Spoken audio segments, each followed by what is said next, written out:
Welcome back to Billy's Hobbies, and today we have a Adeptus Custodes. Oh, you weren't supposed to see that. And yes, this is a pre-build, but I just need a small break from Adeptus Sororitatis for a bit, and I actually thought about doing Adeptus Custodes as my first army. I thought their lore and the fact that they were the Emperor's Guard were pretty cool. Just look at the size comparison. We got the Chaplain, just need to fix it for a sec. The Grey Slayer from Major Minis. One of my Insidiants. A Novetta squad member. And random tune. Before we do anything to this model, the arm's in a weird angle and just kind of holding that sheathed sword. I'm just going to move it a little bit closer to the hip.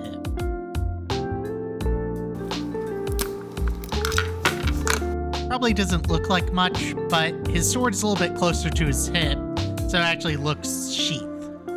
And I gotta say, look at the detail on this model.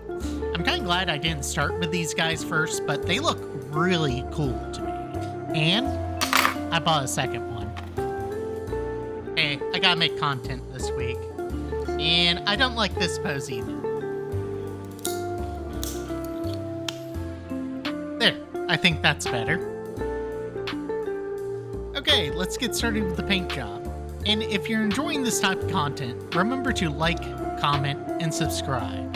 And remember to hit the bell for notifications. Okay, while I'm putting the base layer on, let's talk battle.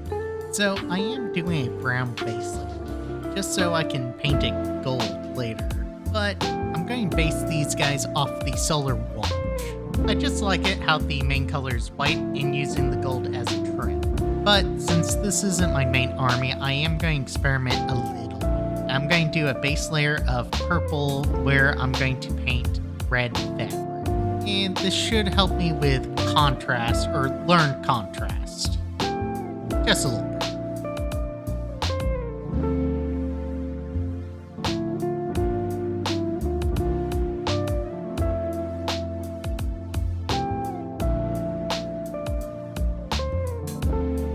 I have to say, the brown and purple does not look that bad. Now let's do some dry brushing. In the first layer of dry brushing, it's going to be Skull Crusher brace.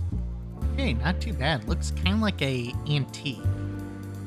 Now, let's add the white.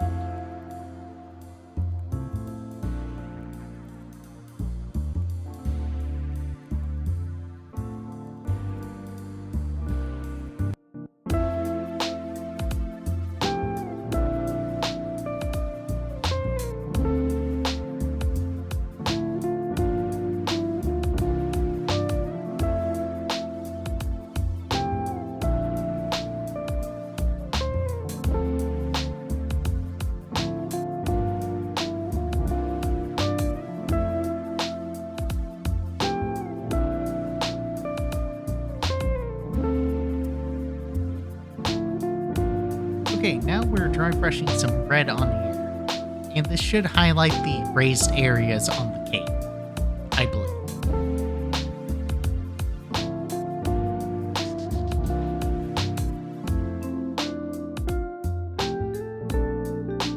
Okay, now I'm getting some Tester's Gloss Gold, and I'm going to be doing some highlight edging on some pieces of the armor. Now, from what I've been seeing on the internet, to do this properly, you need to take a picture of this, put a black and white filter, and only paint the highlighted edges. I'm not going to do all that. I'm just going to eyeball it. I'm not going to say the technique doesn't work, but it's just way more complicated than it should. Now, don't get me wrong. There are far better talented people on the site who know what they're doing and has perfected this technique, but I'm just trying it for the first time. I don't always get to do highlighted edges on my Adeptus Sororitatis just because the models are so small, and this is a good excuse for me to actually try out the technique. But I have to say, while highlight edging, I've noticed a difference in shading. Like, I don't know if it's because I'm using metallic colors or the two metallic colors are just too close in shading with each other. I feel like I should be noticing a more definite highlight. But let's see what happens on the third color. Okay, so I took the tester's gold and I added some white to it to try to create a lighter shade. And I think I made a grave mistake. Instead of the metallic robust shine, the white actually flattened the color a little bit. But I am starting to see those highlights now. Okay, let's finish this project up. And I am doing these little crystals around the armor and the shield.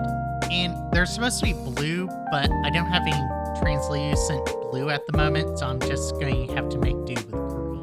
Okay, I'm doing the top of the gloves and highlighting it with brown to actually give them a leather look, because I kind of learned halfway through painting this, the gloves are actually brown, not red.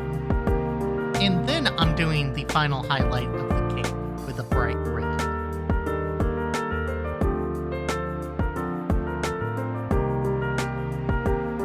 Now, to do the part I'm most looking forward with these guys is to do the lightning effect on the blade. And first, we're using Turbo Dork Blue.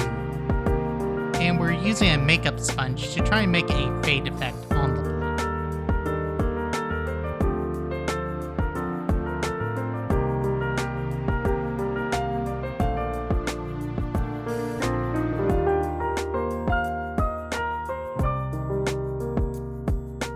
And I do apologize for my camera. It keeps unfocusing on the mini I'm working on.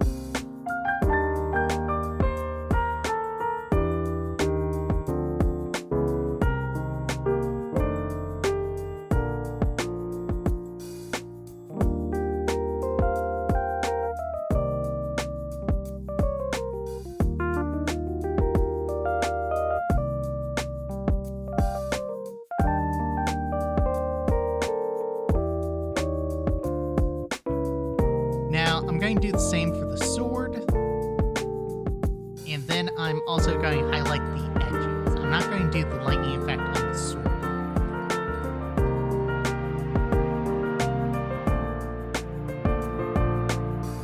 And now I'm going to be using some Tester's Gloss White for the lightning effect. I'm just going to make some thin lines.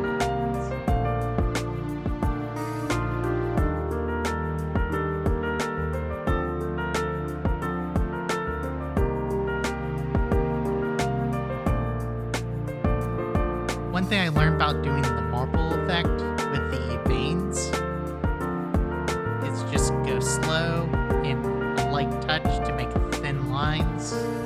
Don't panic when you make them too thick. You can always fix it later. Or attempt to, at least.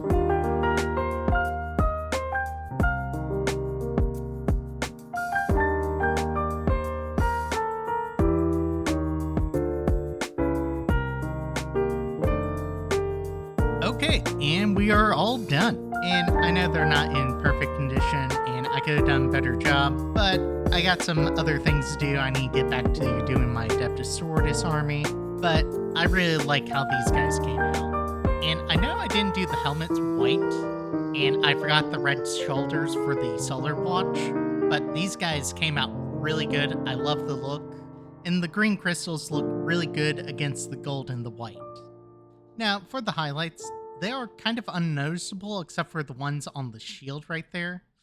But if you move the shield over to a different angle or just facing forward, it actually gives the shading effect I was looking for. It's still not perfect, but this is a technique I definitely need to work on. Alright, that's the video for today. Thanks for hanging out. Hope all your projects are going well.